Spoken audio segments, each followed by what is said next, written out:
The problem is that in maths, in general, like maths is one of those things where once you learn it, it's really, really obvious to you.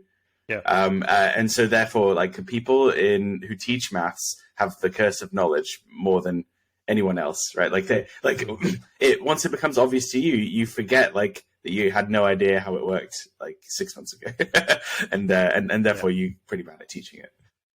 Yeah, I mean, it's just a way to problem solve, really, and then and display things. And obviously, I think the more senior you get up into positions, the more you need to display things in a quantitative way, and talk about risk and uncertainty and sort of quantify that. And you can't do that without some kind of basic level of math. So it's just part and parcel, maybe. No. I mean, I feel the same way with programming, right? Like, it seems like some kind of dark art, that you learn, and then you get to become a wizard that earns loads of money in Silicon Valley. But it's actually really just a way to solve problems at scale. Yeah. Right. Like if you wanted to solve a problem just for yourself, then that's, you could do that manually. If you want to solve it for 100,000 people, then there's no way to do it other than writing code. Right. So, yeah, like I think it's a natural extension from that. So we were talking about whether survivorship bias is a feature or a bug. Yes. Yes. Okay, cool. Because you had a kind of argument to me, right? So yeah. I did, yeah. Can we start there, and then we'll go from there? Okay, so because I know you've written about this, so maybe it's a good segue into the book. But look, one of the things exactly, especially in business, there's a preponderance for entrepreneurial kind of people starting out on their journey to really get enamored with these people who have been there, done that, and become a success, whether that's true or not. But even in the best cases, I found some of these people who have reached this success have done so in an era and a time with, I would say, different environmental factors, and maybe they just got into market first mover advantage early, got onto the front end of a trend, and then a couple of years down the track, they've sold, they've exited, they created this bit of a entrepreneur brand, then a couple of talk shows, that kind of thing, and they're writing down their wisdom, perhaps like what we're both doing with our book, after the fact of being privy and benefiting from this era, right? And I think one of the first things I ask is like, hang on, does that era still exist? Could they do that same thing now that they could before? And if so, which elements are still relevant, which aren't? And I just found that a lot of these factors were just lucky or good timing, and it had nothing to do, like, sure, they had a bit of a business brain or had a good team around them. That was more consistent in terms of the variables that I looked at around the success cases than things like, oh, well, I'm just awesome and I know what I'm doing. So it was just interesting. And then, so my argument is like, sometimes the better way to elicit out the secrets to growth or success in business is to, instead of studying success cases, is go to the fail cases and go, what caused all these businesses to fail? And I found that the variables were a lot more consistent than they were in the other way around. So for my argument, and I want your rebuttal on this, is that you're better off not trying to go for success. You're better off limiting the things that prevent that success, because that is more consistent and will get you growth a lot more consistently. Maybe you won't hit the really high mark, but like that will give you a steadier growth potential with a lower risk profile than it will doing the opposite way of going about it. But yeah, over to you. What do you think? Sure. Yeah. Okay. So lots to unpack, right? There's tons of we could literally talk all day about this, I'm pretty sure. But there's a couple of things that I'm like, my views are maybe a little bit radical for the average. Like everyone says, like, don't watch out for survivorship bias, right? And survivorship bias, for anyone who hasn't heard the term, is when you look at the cases of success. And you copy essentially the wrong things. Like you copy things that are associated with success, whilst ignoring the fact that all the failures also had those same attributes. So the classic example, whenever anyone talks online about survivorship bias, they show that picture of the airplane. I'm sure you really know. Oh my God. If I have to see that one more time on LinkedIn. One more time. Yeah. Oh my God. So if anyone who's not familiar with why people show that airplane, basically the story is from World War II. they were getting the airplanes coming back with bullet holes in them, and they were just barely landing, right?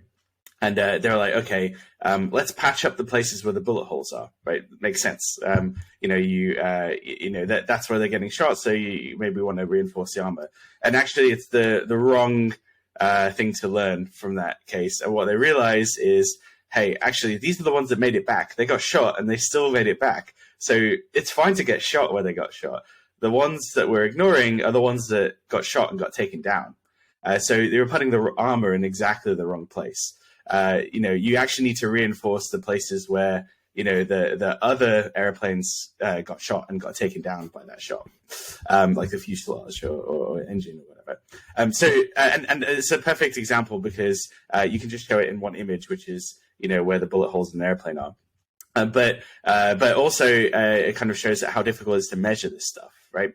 Like you can't very easily fly over to Germany, like take a look at the wreckage of the things that got the airplanes that got shot, right?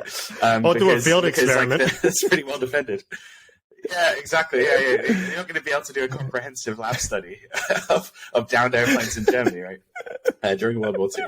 So I think it gets the same with businesses to the heart of a lot of these problems. Yeah.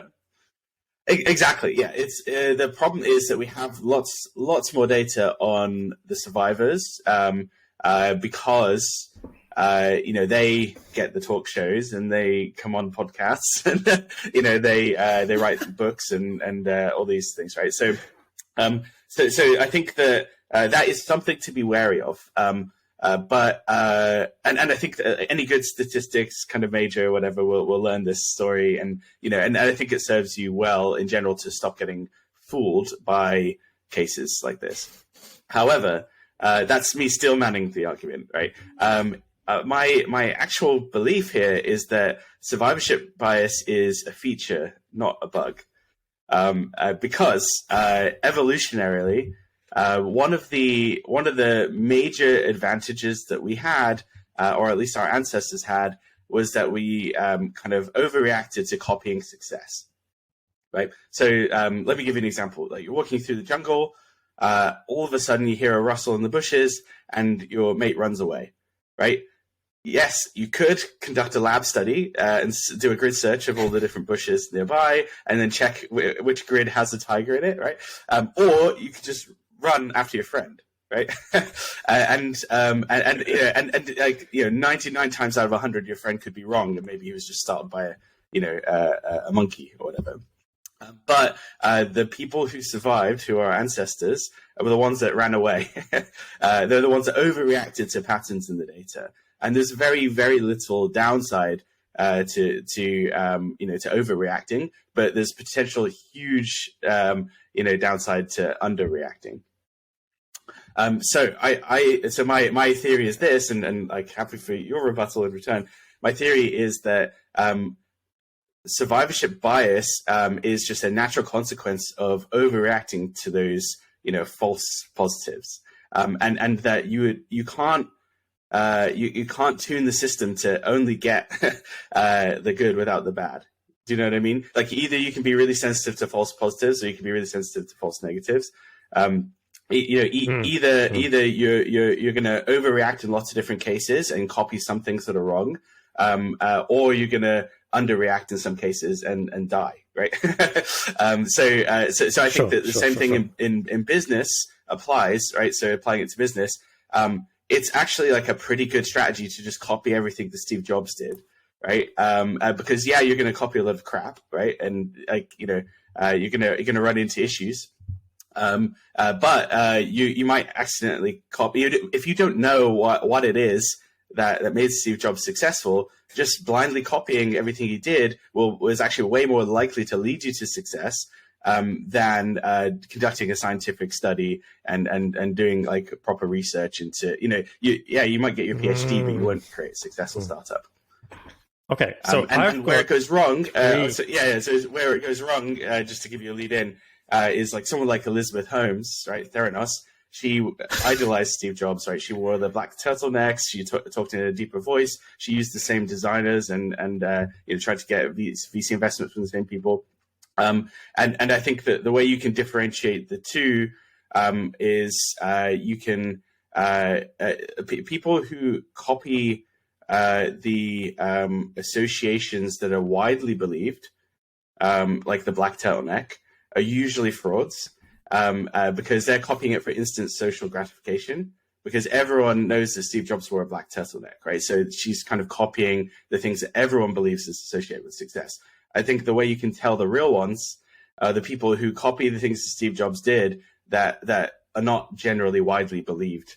So the real nerds who dig deep into the interviews and like they know the quotes that like they don't copy the "we are the crazy ones" quote or whatever, or think different. They go deeper and kind of copy the actual kind of life stories. So anyway, that's kind of a lot of what I've written about in my book, and I have a whole chapter on this. But what to copy, right? Like what's a good thing to copy, and what's a sign that someone is a fraud versus like actually on the path to success. Well, okay, so there's a major point, I think, and they're sort of connected with one another. I think the first one is it's contextual. So the example you used with was a risk stimulus, which is fear of death, right? The jungle, there's something in the jungle, tiger in the jungle, right? So very different situation to perhaps a non-life or death situation where you're building an asset to then leverage for financial gain, for example, in a business setting. Different kind of context, perhaps. Similar things, true in terms of like actuality, like objective reality, but evolutionarily, like our brains are still the same, right? Like evolution hasn't changed much, right? Like it hasn't changed our brains much in the past 10,000 years. And back then, social ostracization, like if you get kicked out of your tribe, that would mean death, right? Our brains still think of these things as in terms of life and death situations, which is why they're so stressful. I don't disagree with that. Even if we know that they're not, right? I would say that it still applies. But yeah, go ahead. But that's talking to like why do we go along with sort of the survivorship sort of bias thing? My question is more around the validity of that approach to replicate success or growth, in a business context. So for me, like if I was responding to a competitive threat, perhaps that sort of instant reaction, okay, let's kill them, or let's run away and be defensive, is a really tried and true method that you should do. You shouldn't think about it and go, oh, let's do a study on this and figure out what to do. Like you should react, right? But there's other things. If I'm building, building blocks of incremental value and layers upon layers of value creation in a business and systems and processes and that kind of thing. It's a kind of a very different sort of way to go about achieving success. Like, for example, if I'm building an ecosystem of network effects, something like that, that's pretty hard to do. Most people don't talk about that. But anyway, I was just thinking contextually, and you kind of said both then. You said you should look at both. You should look at the common negative factors and then also the common success factors. But and I agree with that. I don't think it's like one way or the other. Number one, see it, but yeah. Well, okay, the other thing though is that, I think what we should probably qualify is how much time and energy you have to make the decision, right? Because I think that's where we're kind of what you're getting at is. Like, yes, sure. Like if this forms part of your 20-year strategy for like, if you're like Jeff Bezos, right? and you're seeing the birth of the internet and you're like, how do I capitalize on this? And you're looking like, he actually has this great quote, which I include in the book, which is, you should look for the things that don't change, because that's what you can build a business around. So I think that like, if you have a very long time span, you can, but if there's, a tiger in the bushes, you have to run. So like copying should be the default, I think, in high stress, competitive, like low information and like high urgency situations. Okay. And I kind of see it as a sliding scale. So I think I agree with you. I think we're just at different ends of the scale. Yeah, so it's like maybe I'm just bad at it, but like the vast majority of the time we're in those like tiger in the bushes situations, more than like a long-term planning like Jeff Bezos situation. And again, that might just be the difference between me and Bezos. Yeah. Yeah, most startups, I suppose, are. And then it gets back where there's another rabbit hole of like planning versus, strategy. And anyway, I think then the other thing is, and I find this especially with marketing and also using your example, Steve Jobs is brilliant at this, is that there is value in misdirecting the public through the things you communicate strategically. So if I can point everyone in the wrong direction and seed this idea, like Inception, into the market that, hey, you don't need to do market research, just focus on your product and engineering and it'll sort itself out, like Steve Jobs did, you can basically neutralize your competitive threats for a long time period as this idea filters around throughout the whole business community. So I think, and the same goes with a lot of entrepreneurs. You ask them, when they're in market, still in their business, they're very cagey about like, well, how are you successful? They'll go, oh, well, I just had good mentoring and, oh, read this book. They'll give you some very sort of, vague, or they'll point you in the wrong direction. And yet you dig a bit deeper and you go, oh, they've created this crazy distribution network, or they've come from money and they've had this like awesome team around them. They've got like the 10-year history of like being business in their family's blood, and they've got the best like operators and system of advisors set up. And so like, they're taking all the fame and glory, and then they're going, oh, well, just go onto Instagram and read this book and, think positively and it will work for you. I'm like, no, dude, I mean, that's the worst advice ever. You know what I mean? So I think there's value in misdirection is my short point. Yeah. Yeah, interesting. So, maybe. So I agree with you. I think that they are misdirecting people, but I don't necessarily believe that they're doing it maliciously, right? Like or even consciously. I think they're probably a little bit misdirecting themselves because they're editing the story of themselves. If you think about it, what is an identity, right? An identity is just like if you woke up tomorrow with no memories. Like you would be a different person. Like genetically, you'd be the same. 50% of what you do is by genetics. But like you'd be a very different person to your friends, right? Like you wouldn't be able to do your job anymore. All sorts of things, right? So if you think about it, identity is really just copying yourself from day to day, copying what you remember about what is consistent with your values, right? So I think that in order to keep us sane and to keep our ego high enough to maintain our level of productivity, I think we engage in a lot of self-editing, and like the story of what actually made them successful. Like they start to actually kind of edit that over time to make it more consistent with what they now believe, if that makes sense. So yeah, like you see it in a lot of these biographies. Like I don't know, like I read what's the Salesforce guy, Mark. Is it Mark something? Benioff. Benioff. Yeah. So like in his book, it's hilarious because he's like, I was really struggling with this problem, so I took some time off and went to visit the Dalai Lama. And you're like, okay, well, regular people don't have like a third-degree connection to the Dalai Lama, right? Like, there's like all these hints that he maybe had a couple of hands up, in terms of his network, but I think that these things are, probably there are a few things. I think the reason why people get caught up a little bit in this is that there are a few things that are very necessary but not sufficient. So like, it's very, very hard to be a successful founder if your parents are poor, right? Like there are very, very few examples. Like Oprah, right, is the one great example. But like that's the exception that proves the rule. Like the vast majority of billionaires today, like their parents were millionaires. They weren't working in a factory or working in Starbucks or whatever. So like, but there are like hundreds of millions of people whose parents are millionaires in the world, and still a very, very small percentage of those people become Elon Musk or Bill Gates or whatever. Like so when people say Elon Musk is only successful because his dad owned a diamond mine. Or whatever. It's like, how many people in Africa own diamond mines, right? There's lots of them. And how many of them became Elon Musk, right? Like very, very few.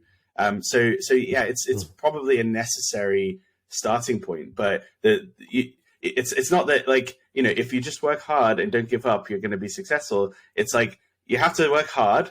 You also have to not give up when it's difficult. You also have to be extremely talented naturally, right? And also through your regimen, right? Like you have to have good mentors. You have to have a good network. You have to have a couple of lucky breaks, and you also like have to come from a middle class background, probably, right? And if any one of those things is missing, that's going to be hard. But I think that said, it's still not bad advice to work hard, right? It's still not bad advice. Like, yeah, you're probably not going to achieve Elon Musk level fame, right? Even if you work as hard as Elon Musk, because you might not have all of the other advantages he had, and the timing, is out of your control. But like, if your goal is to become, I don't know, like to a lot of people, like they don't actually need Elon Musk's level of success, right? Like they just need to become a millionaire. Like that would change the life of anybody. Like if enough money to pay off your house would be enough. Like even getting building a SaaS business that pays you $3,000 a month is like life changing for the vast majority of the world's population. And I still think a lot of copying, Elon Musk is probably like a quicker, faster route to that. Even especially if you understand uncertainty, that like even Elon Musk doesn't know what made him successful. Then kind of like going back and kind of blindly copying a lot of the things he did is actually like a very good strategy for becoming a millionaire, even if it doesn't quite get you there to a billionaire. Okay. I think those are all very fair points. I got two more examples. Well, another example, and this is at two different industries, both of which I know pretty well. One is finance and one is marketing vendors, right? So let's just say that I'm a company and I'm looking for a new agency or vendor in something. And what marketing agencies tend to do is that, because you've run one, and so have I, is that there is a reasonable evil side, there is a reasonable amount of clients that each agency will churn through to varying circumstances, run out of money, bad decision making, political things. Like it's not always the quality of service. It's just the way it happens. So when a client goes to an agency or they're trying to choose a new vendor, what happens is they kind of go, oh, well, show me what other clients and work that you've done. And a lot of them make this decision based purely off some success came or campaign success or, fame with another brand that is similar to them or respected by them. And that's generally how they make the decision. Like the quality of the stuff and the people in there is sort of almost secondary to that, right? So what I've noticed is what agencies do, and we both know this, there's a high churn rate. So generally 1 to 2 years to 3 is a long relationship with any client, regardless of how good you provide your services. Obviously, that's an average, but anyway. A lot of clients actually end up failing, no matter how good the agency is. But you never hear about the failure cases, right? You only hear about the success cases. So there is a selective process that is then shown to the client when they're making a decision. So in effect, then the client is then making a decision that's what's best for the business based on maybe erroneous ideas of really what that agency can provide. And they do this and they make a brand decision and then it's often like failure, but then, they don't want to admit that the product is crap and the results have been crap. So they sort of like, buyer's remorse, try to convince themselves, oh, but they're a big agency and we pay them a lot of money. Sunk cost fallacy, comes in and then they sort of have this switching area and then, there has to be a force majeure before they actually cut ties. The other thing that happens as well, and this happens perfectly with funds managers, is when you start up a new fund, the same sort of thing happens. You never hear of all their, client failures or investment failures. You only hear of the winners. And I know a lot of people, there's this classic case of this guy trying to get a job in finance. And he basically, I'm pretty sure this is true, but he just basically had this list of like 120 different financial firms that he wanted to get a job with. And each day he would send a key decision maker, a hiring position, hey, this stock will go up and this one will go down today. Or it was just like one stock pick. And he basically just worked the mathematical odds, no matter whether he was correct or right. And eventually one or two of those, he was right every single day. And they were like, oh my God, how's this guy predict this? These stocks will go up or down every single day. Like we got to hire him. So again, people are quite susceptible to this survivorship bias, right? When making decisions. Fund managers did the same things. Like there's some funds out there that had just got a lucky break, shorting something or like this success factor once, and then they sort of just ride the tide for the next 10 years, even though their investment performance is below par or below averages of the industry, right? But they've got that brand association and they can just ride it. So those are some examples of, and then, people making these brand decisions based on something that really isn't always the best for them. So anyway, what do you say to that? Yeah. So yeah, I also, I also believe that like people make these financial decisions based on subpar information, right? And I like, as you know, I used to run an agency, so I was on the other side of a lot of those selection biases. But yeah, so I think one thing is to think about uncertainty, right? So if you don't know who the best agency is, right, or if you don't know who the best fund manager is, one thing you can do is you can rule out the 95% who have never seen success, right? And yes, in that 5% population, there will be some people who have insider information, right? And that's how they're beating the odds. There'll be some frauds, right, who are manufacturing the results. But like all you have to do is pick out, you've ruled out 95%. Now you just have to pick out the frauds in the 5%, remaining 5%, right? So I do think it's still incredibly helpful to be, to have selection bias, right? To only focus on the successes, because if an agency can't even manufacture like a fake case study, then you know that they're not very good, right? Like they're in the 95%. And there was an amazing, like I always try and find an excuse to bring this in, but there's an amazing scene in The Office, the American Office, where he says you always throw away 50% of the resumes you get at random because you don't know how to hire someone who's unlucky. It's like so he's I mean it's a ridiculous joke, but like I think there is kind of an element to this, right? Like people who have had some luck will probably be more confident, right? And that confidence can become a self-fulfilling prophecy, right? So I do think they do all sorts of studies, and they find that like, I don't know, like a really good example is in sports, almost every person who's good at sports in adult life was old for their school year. And the reason is that because they hit puberty before the rest of their class.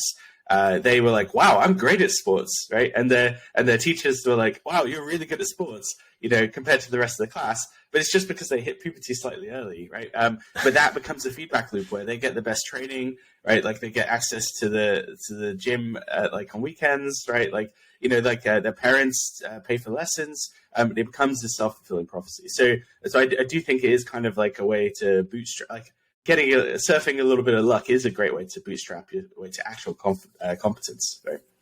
So I think that kind of that explains, I think, some of the evolutionary advantages of selection bias, right? But then I think that on the other side, you're potentially ruling out some agencies that could have done good work that didn't, right? That haven't had that success yet, right? Like we were in that position. We were pretty confident that we were good, and we had a good process, but like we hadn't gotten any good case studies yet, and found it really hard. So we had to toil away at the really desperate clients with a very high failure rate, right? The startups, the idea guys, who I want to transition from being a lawyer to running a startup, and here's my idea, and I'm willing to pay $2,000 to make it happen. I'm like, sure, we have any other options, but I do think that if you think about that from a system level, like as a participant in the system, it feels very unfair, but from a system level, it's actually like a very fair way to give people a chance to prove themselves by giving them the lowest quality leads. Then there's like less fear of failure, right? Like the vast majority of those companies are going to fail anyway. So we might as well risk it and try it, and I think there's outsized opportunity for those people as well, for those clients, because it's a real Hail Mary for them. They're very, very unlikely to succeed. And whether they consciously know this or not, like going with us was like, it was a last ditch attempt to be successful, right? And in some cases, we actually did improve the odds. So 9 out of 10 startups fail. And I remember after I looked at our first cohort, like the first year worth of clients, and the success rate was 45%. So yeah, still the vast majority of our clients failed. Wow. But we improved the odds. And you might not know that from some of the horrible conversations I had with clients, because when they do fail, they blame you, of course, right, as the marketing person. But also, I think if you kind of take that system level view, and if you scale out to like the aggregate view of the industry, I think it's actually like a pretty good system. And I also a strong believer that if it wasn't a good system, then something else would take its place over the long term, right? Sure. I'm going to summarize then a bit here, because so I'm in agreement with you. Like, don't ignore the success factors. I think they're really good and directional, but take them with a grain of salt and dig under a bit and just go and validate them, or do some kind of validation process on them. Yeah, to make sure like I'll tell you, use them, right? Yeah, be aware of them, right? Because you need to make a decision, and like all things being equal, someone who has a good case study is like there are 3 groups, right? Like there are people who have only experienced failure, right, so far, and there are people who have experienced success, and then there are people who have like manufactured like a fake success, like a fraud, right? And actually, like fraud rates are extremely low in our society, right? Like the reason why like people watch Netflix shows about the Tinder swindler or Theranos or whatever, like the reason why we that is entertainment to us is because it's so rare that we just don't see it very often, and it's worth making a whole Netflix documentary about it, right? So like I think in general, like we because we're very afraid of being defrauded, we massively like overinflate our expectations of like how common fraud is. And in reality, the system works for like 99.9999% of the cases. Even in situations where like people could defraud you, they would never be found out. They still don't. It's pretty remarkable, the system we built. Survivorship bias is like on the plane example that you use, which I see bloody every month on LinkedIn. That's one variable. It's like a plane flying bullets, right? When we have very complex, multi-variable with the dynamic environment changing, like it is in business, that all sort of contribute into a system that operates within another system that creates success. I think, there's a lot more complexity in there. And, how relevant is that approach when you have so much complexity going on? Like, it's this endless kind of like number of success and failure factors that are possible. And unless you map them all out, I mean, what do? Do you take a small sample? I mean, is it as relevant when we're changing into context like that is my question. Yeah, no, I think it's more relevant because in a dynamic system, it's even harder to run experiments, right? Like it's very, very hard to like isolate one variable and test it. And I think one of the things we've learned from the recent rise of AI is that if you like throw enough correlations in a big vat and you stir it for long enough, like eventually all those correlations add up to something that's actually it's inference, right? So there's hallucination problems with AI, right? Just like humans have hallucination problems, but they're incredibly rare considering nobody would have predicted how good AI actually is already, right, at doing these tasks for us. And nobody would like look at the human brain and go, "Well, this is like the perfect machine for taking over every ecosystem on the planet Earth." Right? Like, it's pretty amazing how well these systems work. When by all means they shouldn't work this well in such a complex, like changing environment. They do. So look, this is something you're writing about in your book. So survivorship bias, it's called memetics or mimetics. Yeah. Have you done this like reductionist thing where you just take all these success factors over the last couple of years and distill them down into a book, which is something that you want to sort of like a wisdom that you want to impart on people, or what was the impetus behind it? Specifically in the book, there's a chapter on basically how to avoid fraud, right? And memetics itself is a toolkit for basically like reverse engineering success, right? Or reverse engineering creative success in particular. The word meme actually doesn't actually mean like funny viral images on the internet. It was coined by Richard Dawkins in The Selfish Gene. So it's a term from biology, right? And it was actually predated the internet. I think it was like 1976 that he coined the term. So it really just means any piece of cultural information that gets copied from person to person, right? So if like a viral funny image is a meme, but like so is like if you go into a hipster coffee shop and they have like the Hessian sack, like coffee bean sacks, like decorating the walls, like that is a meme, right? Like that, and as a coffee shop owner, you got to decide whether you want to like put like the coffee bean sacks like on the walls as decoration, or whether you're going to do like exposed brick, or whether you're going to have like, I don't know, if you had a coffee shop with wallpaper like mine, right? Like that's probably going to hurt your chances of success, right? Like maybe some people will like it, right? but the hipsters might not be attracted to it. Exactly. So I think whenever you're doing creative acts, right, when you're always deciding what to copy and like where to differentiate yourself and where to innovate. And this ties in to the marketing literature, right? Distinctive brand assets. You're always kind of choosing like what are the repetitive things that you're going to have in every ad, right? Like it's the logo, right? Your logo is a meme. Your catchphrase is a meme. The jingle is a meme, right? And I think a lot of marketing is really about kind of reverse engineering, like what memes should you include in your creative, and then which ones should you are not working, right? Like not, and you're really just trying to find resonance, right? Some combination of memes will resonate with your target audience and might not resonate with other audiences.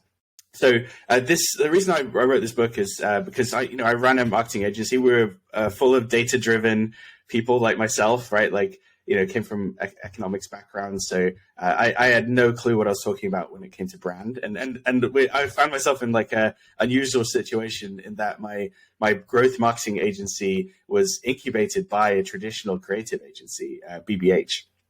They're like, I think at the time they'd been going for like 34 years. The first three clients were Audi, Johnny Walker, and Levi's, back when those brands were startups, right?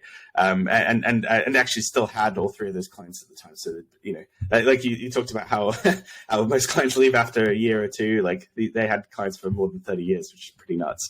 So I got to see their process and how they did things and the traditional creative world. But then also, I found myself very uncomfortable in those conversations because it was so fluffy, right?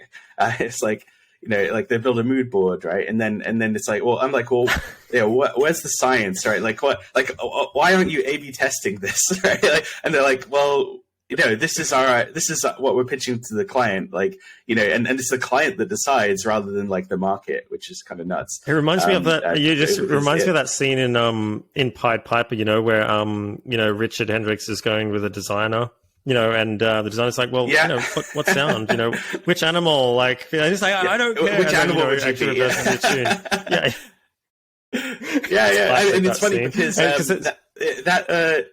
yeah, it does actually have merit, right? Like, it obviously works, right? Like, these guys were way more successful than we were, but it was very unsatisfying as a data person, right? Especially coming out of university, I always thought that like every decision was A/B tested, and every decision had a cost benefit analysis attached to it, and obviously it's not really like that in the real world. But this book is really my attempt to try and bring that, some data into the creative process. So I kind of realized that I could replicate a lot of what they did, but in my own data-driven way, right? So, they would go and look at like lots of examples of, award-winning creative. And they would like come up with a mood board of like what might work. They would kind of look at like, they wouldn't call it memes necessarily, but they would look at the memes that the audience was sharing, like what's part of the cultural conversation on Twitter or on Reddit or whatever, and then they try and piggyback on that. And really what I've done with the book is kind of translate all of that to how we speak, right? and kind of brought it into this creative testing framework. So you can go end to end. You can start with like a mimetic analysis. I call it meme mapping. Take look at all the examples in your industry of all the creative that's being run in the Facebook ad library, and then tag, what are the recurring patterns, and then once you have that map, you can decide like where do you innovate, like where do you differentiate yourself from competitors, and what do you copy because you don't have a strong opinion on whether that's good or not, right? And just in general, like just copying something, copying success is a very good starting point, as we've talked about. So yeah, anyway, that's what the book's about, and that's a great. It touches a lot of different topics in the end. Yeah.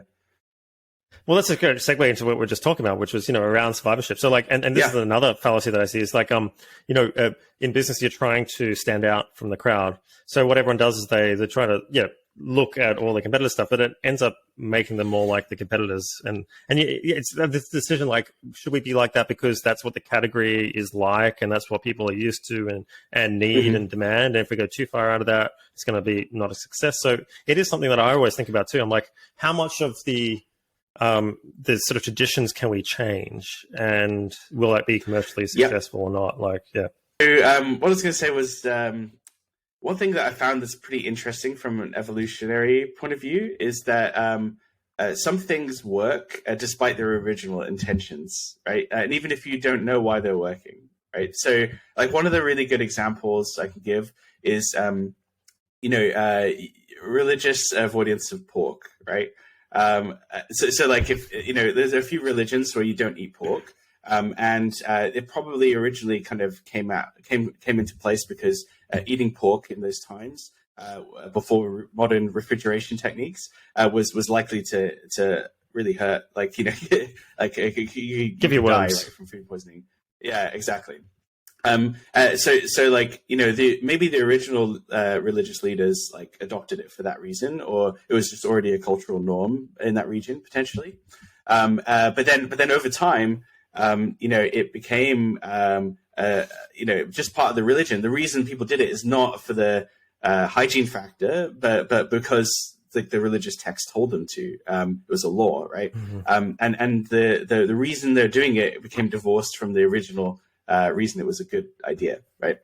But it continues to work, right? Like, so it doesn't matter why you avoid pork. Like, avoiding pork does actually help in lots of ways, right? Like, it makes you more healthy, right? Like you don't get food poisoning as often, right? So there are actually like all these benefits. Another good example is, in Islam, like it's common to wash your hands before prayer, like 5 times a day, right? And before they knew what germs were, that was an incredibly good way to avoid germs, right? Like you're washing your hands, right? So like, even if they didn't know why it was helpful, it was helping them evolutionarily, and which is like part of why that became such a big religion. It helps, so many people. So, whatever your actual religious beliefs are, I think like sometimes those beliefs can actually help you, even if you don't know why they're helping you.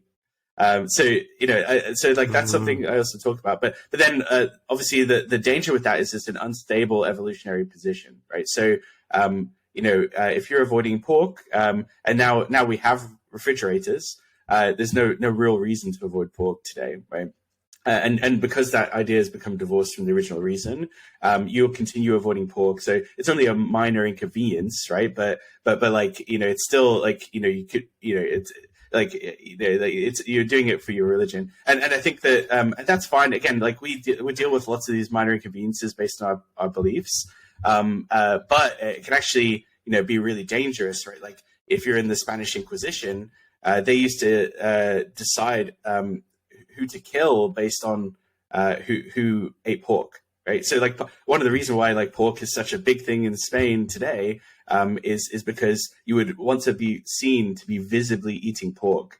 And because that would mean that you weren't a Jew or a Muslim, because they would kill the Jews and Muslims. So like if some the real danger of the meme kind of becoming divorced a little bit from the original reality of like why it existed. And if you don't know why it originally existed, is the danger is you can continue eating pork even when it would get you killed. And it became it kind of got swept up into this religion memeplex, right? Like a collection of mutually beneficial memes. And that's part of, I think, what I talk about is like a lot of the memes that we adopt that actually become harmful to us, usually because of social beliefs, right? Like usually because of social groups. Like we believe things that are divorced from reality, only because it will help us curry social favor with other people, or it becomes part of our culture, etc. So that's kind of the other thing I explored, which I thought was like super interesting. You can, once you see it, you can see examples everywhere. Well, actually, there's an interesting video I just watched, Peter Thiel explaining, very old video, of why he invested in Facebook. And he said, look, at the time, we were already looking at the sector, him and Reid Hoffman, actually. So that he said, by the time Zuckerberg and Sean Parker came to his office, they already sort of had a check and we're going to invest anyway. But I just wanted to see what was happening.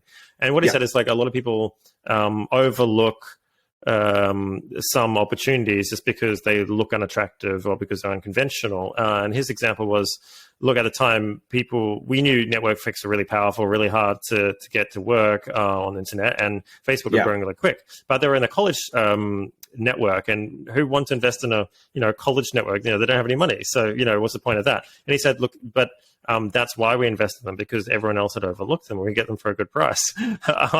And we knew that, there was high potential given their growth rate that this could turn into something really, really big. So it sort of made logical sense to them, even though everyone else overlooked them. So I think, going exactly. Going like cool, everyone else is looking at like what the other investors are doing, and they're kind of, I think like that is where you can get real outsized success, right? Is if you find a situation where the reality is divorced from what most people think.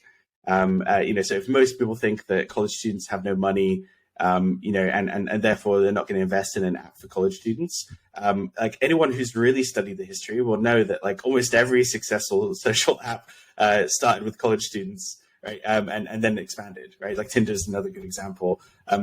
This is where it kind of comes down to like doing the meme mapping, right? Like kind of actually seeing like what in reality, like what really was associated with success, and what is. There's always a difference between what really was associated with success, and what everyone thinks is associated with success. And if you can spot that difference, then that's like a gap in opportunity you can exploit.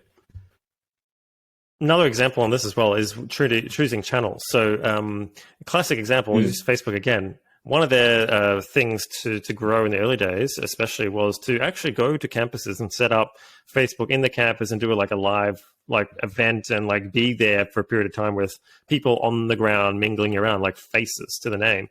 So ironically now, when startups are growing, they're just choosing channels going, oh, well, we'll put some money into Facebook, we'll do this, but they don't do things like face-to-face events or these more sticky, unscalable things. Ironically, they don't choose because no one else is doing that, even though it can be generally the thing that can be holding them back.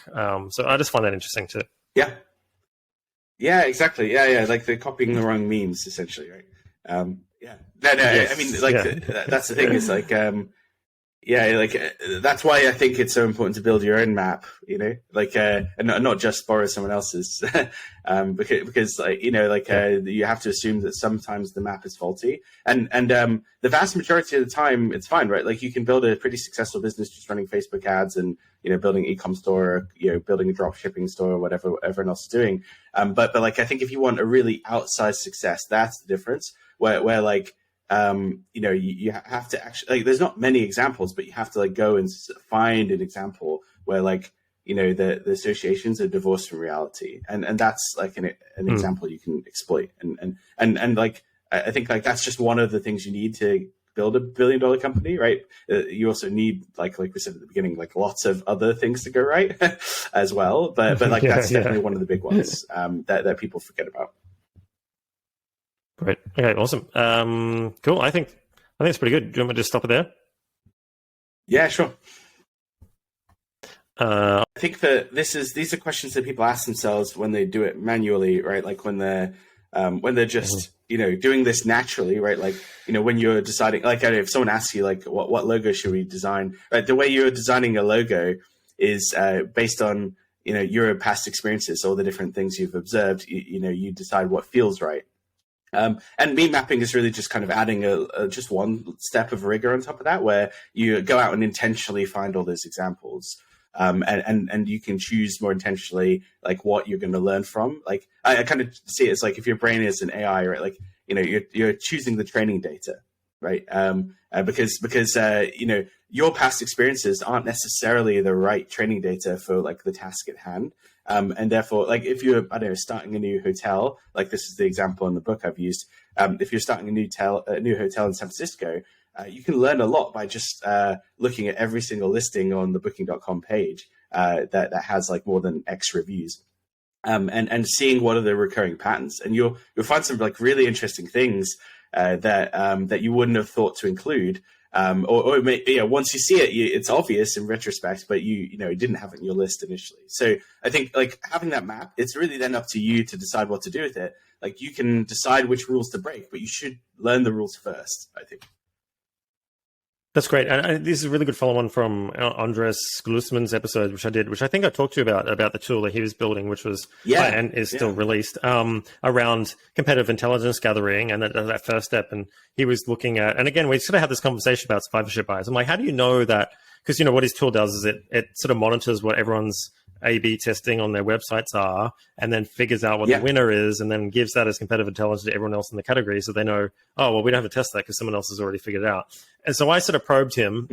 Some questions from you actually helped around how do you know that that's the winner, like, and it's not just giving some erroneous signal into the mix. And I think he answered them pretty well. But I think this is a sort of a similar theme to perhaps, tooling yourself up for that first competitive intelligence data gathering phase that I think a lot of people just skip over, or, like you said, just trust blindly the vendor or somebody with an opinion instead of, maybe a bit more rigorous around it. Yeah, exactly. Like, I think in general, I think about this in terms of filters, right? Like, how many filters has this idea passed through before it got to me? And therefore, like, how much can I trust it, right? So, like, I don't know if it's something, if it's a phrase that comes from the Bible, right? Like that has been read by, billions of people, like, it's been picked apart, it's been edited, mutated over the years, right? Like, and if it's still a famous phrase today, then it's probably, like, has a long lasting shelf life, right? Like Nassim Taleb talks about the Lindy effect, right? Which is that for non-perishable goods, the number one predictor for whether something will continue to last is how long it's already lasted, right? Because from an evolutionary point of view, like, if a book has been around for a long time, it's likely to continue for a long time after. And if a book came out just this year, it's very, very likely that it won't be around by next year, right? And so I think, like, there's that filter of length, right? Like, length of service, like how perennial is this meme? But then there's also just, like, simple filters, like, just the fact that, like, someone decided to test that landing page gives me some signal that it's probably good, right? Like, at least one human being thought it was good, right? And like, people get caught up on deciding what's the very, very best, like, of the top 0.001%. But like, they forget that actually the first job is to rule out all the other variations that you could have tested. Right. Like, and normally you're ruling it out just based on your experience.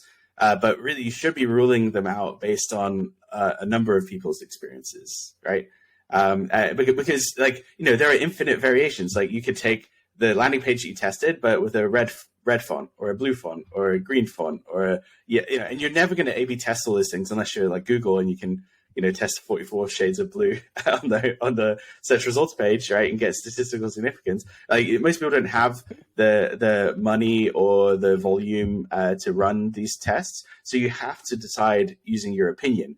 And really, my kind of my overriding mantra here is to just, like, don't just trust your own opinion, right? Like, go, like, update your opinion based on the category and kind of see, like, at least you can kind of decide, like, what you like in the category and what you don't like. And then you can kind of adjust your opinion accordingly. You kind of give yourself the best training data set, essentially.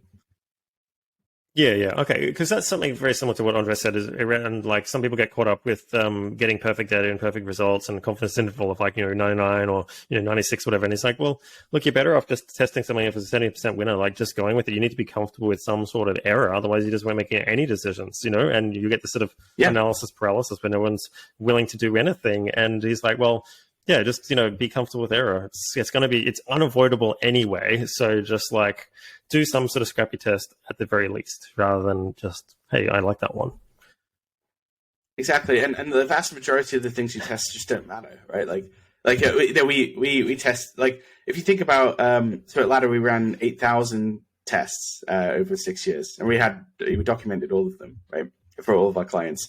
And we found, I think it was like only 35% of them declared a winner, right? And and the average uplift was about 20%, right? So yeah, I mean, but that's actually higher than the reported kind of industry benchmarks, right? Like usually people say it's like 1 in 10, and you think about it, like, these are like, so we were, we were a smart team, right? Like, and like we internally thought that was a good idea to test, and the client approved it, right? Which is another filter.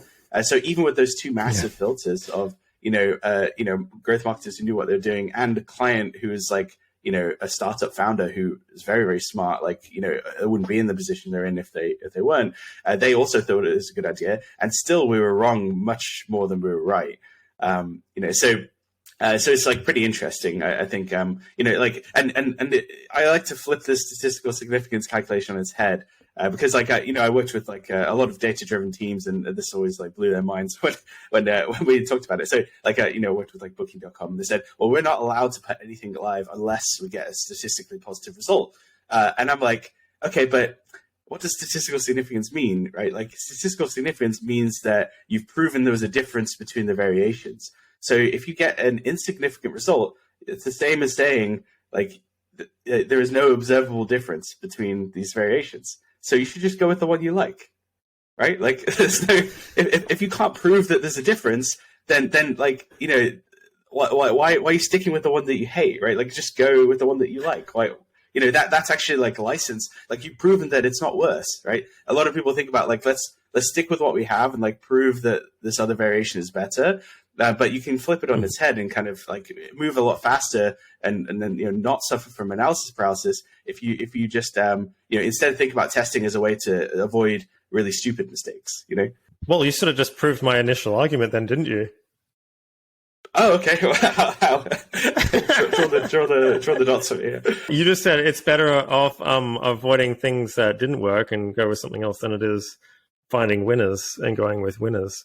So maybe there is some, I was talking about survivorship bias, well, kind of. Anyway, that was my approach. No, it's a really good way. I didn't disagree with you on that point. I do think, but I would say, so yeah, circling back to that, I would say it's a case of like what your goals are, right?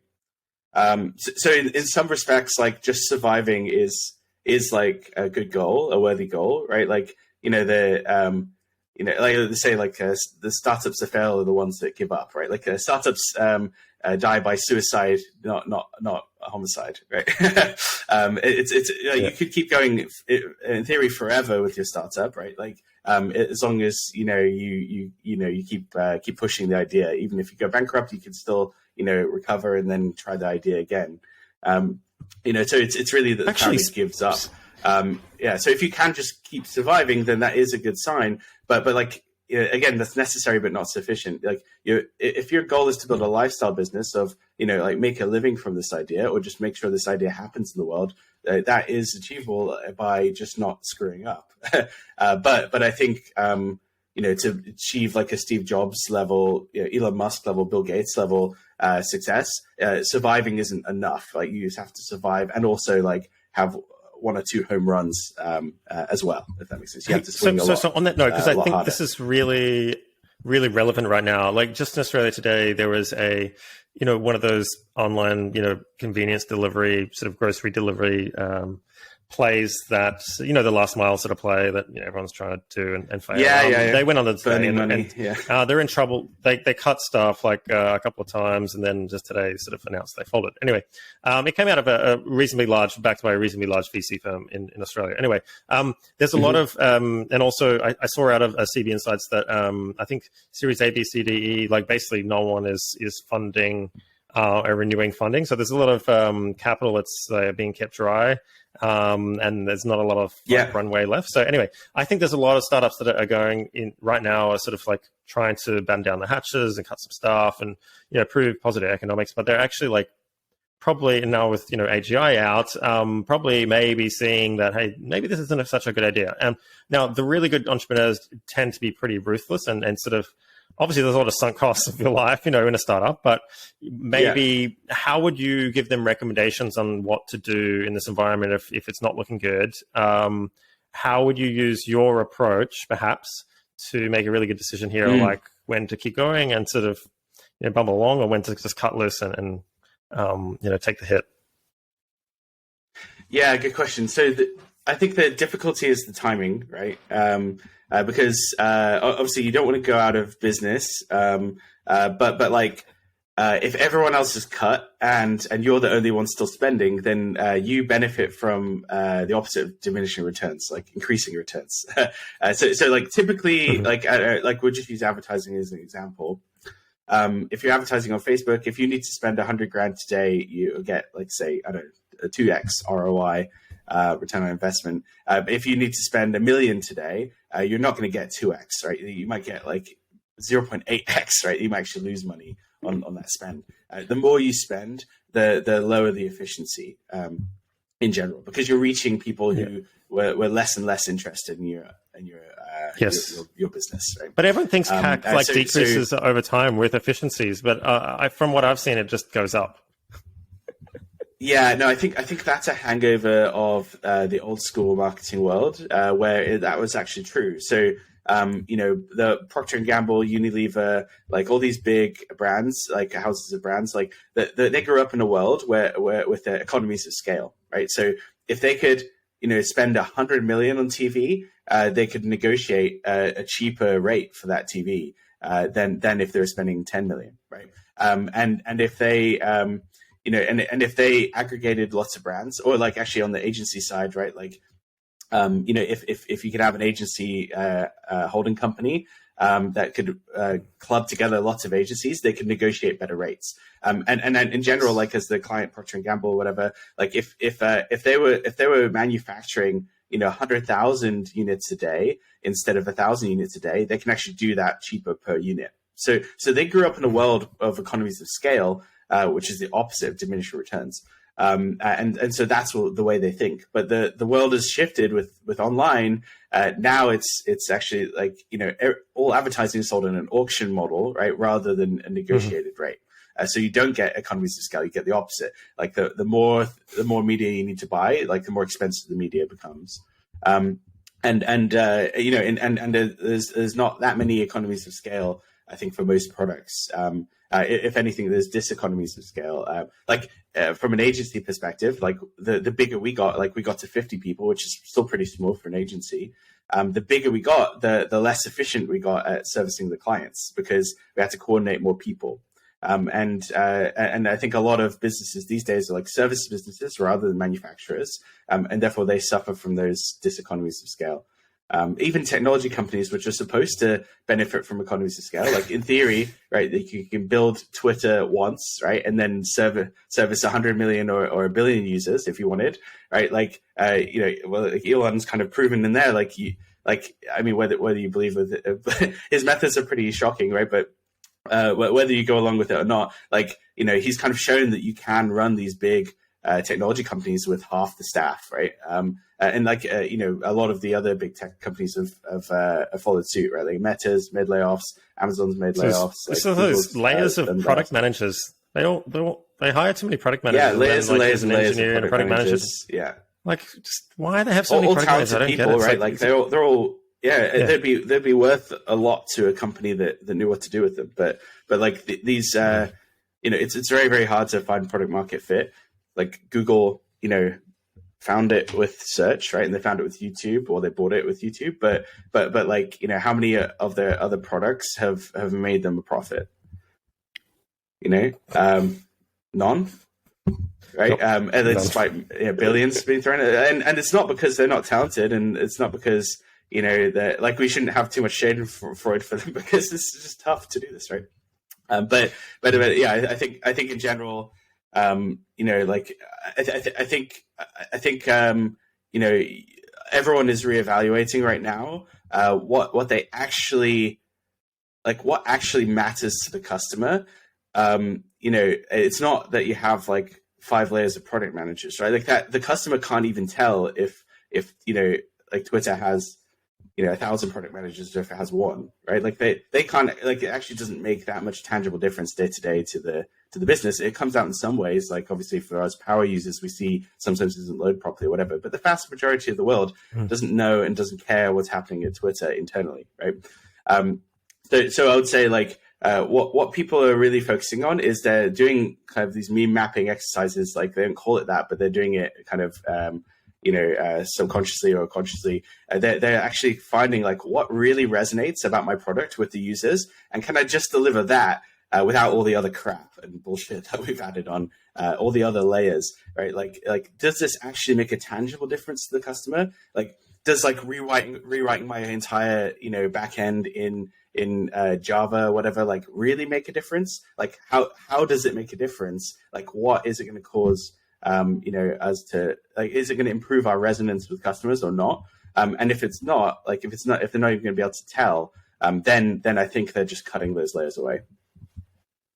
Yeah. Okay, no, I think some good advice. I have seen indications of this as well, like a lot of those X shots that are product extensions, or, like, you know, new sort of product innovation things. That's the first ones that get cut. Salesforce being a great example, and other sort of ones as well. And coming back to that core offering, I think a lot of SaaS startups have maybe started with a core product and added some features on, and it sort of becomes this new thing. And then you're like, it starts to go into different, you know, SaaS categories, and you're like, well, why would I use that? Yeah, and I thought of a really good example is, like, the vast majority of, I think this is something that traditional marketing Twitter has right, which is, like, a lot of the real ones, like the people who really know what they're doing in marketing, they reiterate again and again that the customer does not care about your product, right? Like, they do not care. Like, they're not loyal to your brand, right? Like, they don't, like, it's a very, very small part of their day. And I think that people get caught up on the hype of their own kind of stuff, right? Like, they're power users of their own products, so they think people care about all these extra features and stuff, right? Like, and I thought about this with Nest, the smart thermostat. I don't know if you know it. So it's built by Tony Fadell. I listened to his audiobook recently, and he's like a very smart dude. He's been very successful. He was part of the original iPod team, right? Like, he built the iPod for Apple. He built the iPhone. He was part of that team. You know, actually before that, he worked at General Magic, which created the first, like, smartphone. It was a commercial failure, but if you look at the patent, it looks exactly the same as the iPhone, which he then later invented at Apple, right? Which is kind of funny. But, like, very, very smart guy. And he left Apple, created Nest, a smart thermostat. And I'll tell you, like, the amount of, like, I think he's so wrong about why Nest was successful, because he gives all these different reasons about how it was a smart thermostat. It would, you know, turn down when you're out of the house. You know, it would only use power when you know, when there was, like, when we're using green energy in the power plant nearby. And he built so many clever things into it. And do you know why I bought the Nest? It's because it had a clicky wheel like the iPod, right? And I thought that was cool. And it looked cool. You know? And I bet you that the vast majority of his customers bought it because of that, right? They go, oh, cool. You know, all the other thermostats look stupid, and this one's got a cool clicky wheel. You know, like, it's like, it reminds me of the iPod, right? And that's probably why. Like, so that one meme of, like, the spinny wheel is probably responsible for, like, 80% of why someone bought it. And yet his team probably spent 80% of their time trying to work out how to, you know, measure the green energy coming out from the near power plant, and, like, adjusting the thermostat automatically. Like, nobody cares about that. Does the customer know functionalities? No. Does the customer know? No, they don't know, and they don't care. A very small percentage of the customers, who are also very vocal, right? care about that stuff. Yes. So I think like even it kind of comes back to your point that even very successful people are usually wrong about what caused their success. But I still don't think it's a bad idea to copy Tony Vidal, because he's a super smart guy and he's been very successful. And by copying him, you'll probably end up copying the clicky wheel thing that will lead to success, right? Because I don't know necessarily if it was that, but you know, so like I think you'll end up copying the good stuff with the bad, and you only need to copy like one good thing, and that could be enough to lead you to $1 billion idea, right? Nice. I think it's really good. Yeah. So living with a bit of risk, living with a bit of uncertainty, sort of playing the numbers. It's kind of probabilistic thinking, really. It's kind of what we're getting to a tiny bit here. When is your book out? And you're also doing VexPower courses. I saw that you just released one on AI training. So your AI prompts are like, you know, talking about bloody Twitter. Everyone's hey, is my 6 prompts, steal them from me deck. But you've turned this into a course. So if people are interested in your book or your courses, what's the best advice? Yeah, so the book is called Marketing Memetics, right? So marketingmemetics.com. That's out. Actually, I'm hoping to get it out this month. So I've done a lot of the editing and just kind of going back over my notes and just making sure it's all sound. I've sold 100 copies already pre-order, which is nice. It's some validation that I didn't waste my entire year writing this. But yeah, that's coming out soon, and that actually does talk a fair bit about AI in some of the chapters, just because AI has made it much easier to be able to reverse engineer why something works, right? Like, you can actually plug into the AI and say, like, okay, like, tag these customer reviews for me and tell me what are the recurring themes, right? And then you can kind of use that for your meme mapping, which is kind of nice. And I didn't suspect that was going to happen when I started writing the book at the beginning of last year. But it's just kind of a happy accident that AI has made the topic much more interesting. But yeah, my other kind of passion is AI, and I've been doing a lot of prompt engineering, as it's called. So I have a Udemy course out at the minute with my co-founder James, who I also build VexPower with, and so we have a bunch of AI courses on VexPower. They actually became very quickly our most popular courses, even though we probably put a lot more effort into the marketing mix modeling ones. So yeah, there's stuff on vexpower.com, and then we built like a specific prompt engineering course for Udemy. So yeah, we're working on various. And is that what you're kind of interrelated? So is that what you were recording with LinkedIn last time I saw you in LA? Was that the MMM or was that the So when we met in LA, I was doing another course. So like, yeah, I've been on the course racket for a while, so yeah, most of my courses are on LinkedIn Learning, where like, mostly it's just because they fly you out to LA and I get to have a good time, and go record in the booth, which makes, strokes my ego. But yeah, so that was Excel for Marketers. That's just been re-released. That was my first course on LinkedIn, and that's actually had like over 200,000 learners. But like obviously I only get like a very small percentage of that because they do all of the editing and marketing, and that's fair enough. Yeah. But then VexPower is like a platform we built ourselves, and then Udemy is I guess a competitor to LinkedIn Learning, but with a different kind of structure and model. So we kind of self-publish on there, and we have to do a lot of the editing, which it means we get more royalties. Right? So actually, funnily enough, I tweeted yesterday. I think my LinkedIn course has had a couple of thousand learners this month so far. Like Udemy, we've had like 100 people buy the course, and then in the VexPower we've had about 40 people take courses, and they've all paid out about the same amount despite those different volumes, just because of the different business models. It's kind of funny. That was the thing that really was interesting that I saw yesterday, and prompted me to reach out again because I was like, that's really interesting case of distribution, and trade-offs between profit margin versus a vanity metric, which is like number of courses sold. But you can sort of like cross-pollinate a couple of those, and anyway, very interesting. Cool. Okay. Well, look, thanks for having a chat again. I think it was really interesting, and look forward to talking again soon. Yeah, definitely. All right, take care, man. Cool. I'll just stop.